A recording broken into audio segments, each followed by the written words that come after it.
Today we're going to be reviewing Red Colony 3 on the Nintendo Switch. Is it worth your hard-earned cash, or is this just another zombie, robot, dinosaur survival game? Let's find out.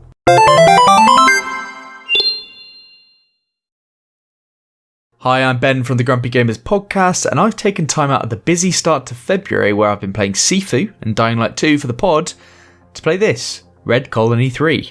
Right guys, full disclosure, I haven't played the first two games in this series, and if I'm totally honest, I'd never heard of it. But regardless of that, thank you to RunicCodes for the review code. What I'm going to try to do with this review is look at it from two perspectives. What your standard basic gamer like myself might think, and also what you might think if you're a bit more of a cult follower and willing to make certain concessions here and there, and we'll see where we end up. Firstly, the story. Now bear with me on this one. You play Mina, a droid who's returning to Titan after going on a mission in search of dinosaur DNA, I think. After completing that mission, she hopes she'd be turned into a Titan as a reward. However, on Titan, things have all gone Pete Tong, the Queen has been murdered, and all the droids that were already there have been turned into Titans, and you've missed the boat. There's also this teenage drama romantic thing that's going on with a conscious mind downloaded into yours, and there's a big thing here. There are zombies and dinosaurs just roaming around. Think of this game as a 2D side-scrolling old-school Resident Evil clone.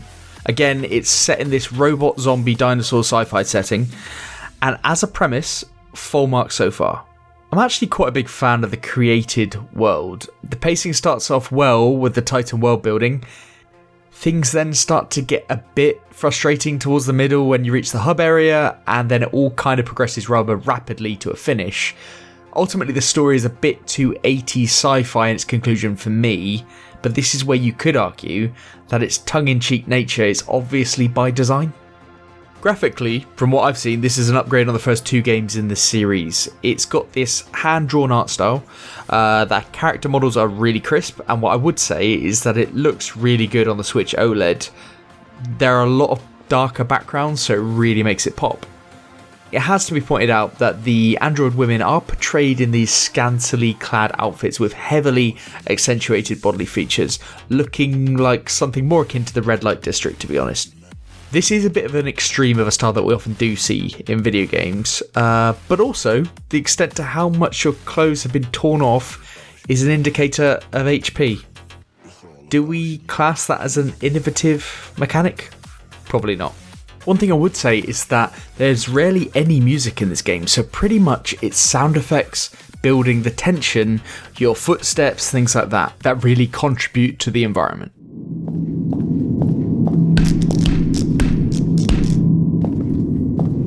Right, let's move on to gameplay. It's got kind of a graphic novel style of approach to both finding and picking up items, but also interacting with characters.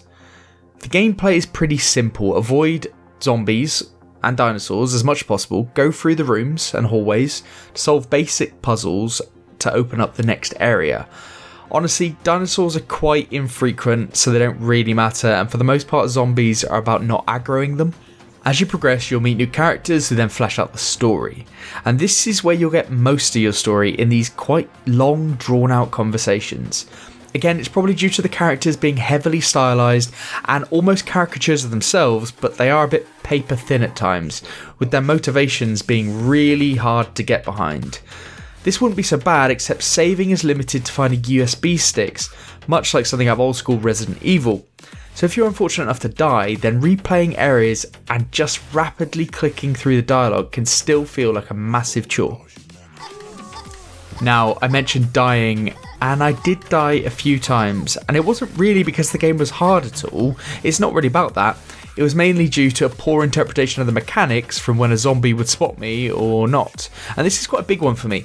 Each outfit has its individual HP, and there are no health kits, essentially meaning in order for me to not end up in a one-hit kill situation, I'd rather take a death. With this being a horror game, I actually found this to be one of the better mechanics because it actually made you think, there's a limited amount of health in this game, I need to conserve it, and I just don't know what's ahead of me, and that's further compounded by scarcity of ammo.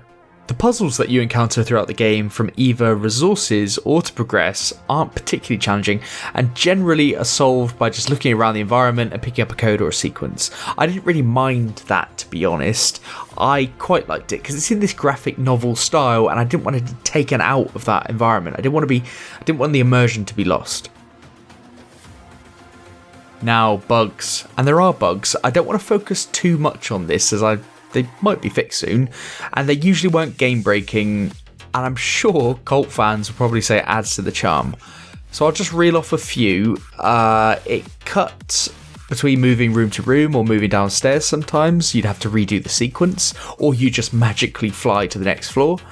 The camera sometimes was zoomed in, sometimes was zoomed out, and it didn't appear to be designed, it seemed a bit random.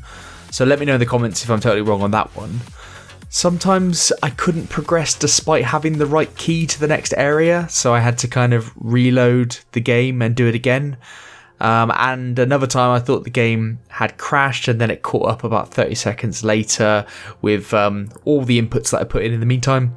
Backtracking for health and ammo seemed to be a bit of an issue as well, with character dialogues kind of being messed up.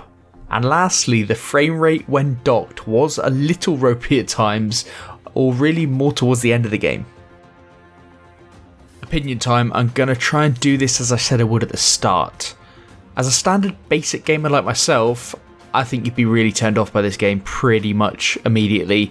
It's a bit cumbersome in its graphical novel style of movement, the red light district feel is just weird, and the dialogue is fairly long and paper thin, and there's a reason the Resident Evil series left the limited save feature in the past. That was a massive frustration. Everything on paper tells me that this is not great, despite an amazing sounding premise. But, and this is a big but, now that I've completed it, and it only takes about 3 hours by the way, I did actually quite enjoy it. It seems to revel in its own nonsense, which actually that's part of its charm. And if you look past the frustrations, of which there are many, you may actually find something that you wouldn't usually give a chance here. There's a lot of utter garbage on the Switch eShop, and this isn't one of them. I might, just might, go back and play Red Colony 1 and 2 now. As always, like and subscribe if you like these videos, and importantly, we have a podcast talking everything video games which comes out every Wednesday wherever you download your podcasts. But for now, it's GG from me.